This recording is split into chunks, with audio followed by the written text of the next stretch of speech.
কোনো একজন নারী, সে হয়তো পর্দা মেনটেন করে না, একটু হিপ হপ স্টাইলে চলাফেরা করে, তো সে ভাবলো যে না, আমি তো অনেক ভুল করে ফেলছি, আমি সংশোধন হব, আমি প্র্যাকটিসিং হতে চাই। তো এখন যখন সে আপনার কাছে আসছে নাসিহাত নেওয়ার জন্য, আপনি যদি বলেন যে তোমার এইড করতে হবে, বোরকা ঝুলাইতে হবে, হাত মোজা পা মোজা, পারবে?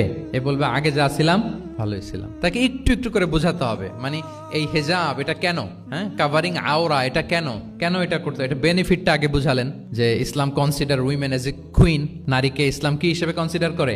রানী হিসেবে। তো রানীর তো একটা ড্রেস কোড থাকবে, স্পেশাল পোশাক থাকবে, এগুলো বুঝাবেন। সে যাতে একটু নিজেকে গুছিয়ে চলে, শুরুর দিকে আপনি এই বার্তা দিতে পারেন যে একটু গুছিয়ে চলতে হবে। এরপর একটু শালীন পোশাকে যেন সে অভ্যস্ত হয়, এটা বললেন। সে যখন শালীন পোশাকে অভ্যস্ত, তারপরে হেজাবের ফজিলত বললেন, সে যেন হেজাব পরে। যখন সে হেজাব পরে, এরপরে তাকে নেকাবের কথা বললেন। এইভাবে আস্তে আস্তে তাকে বোঝাতে হবে। কিন্তু একবারে যদি সব চাপিয়ে দেন, বলেন তো আওয়াজ করে, সে কি ওটা রিসিভ করতে পারবে?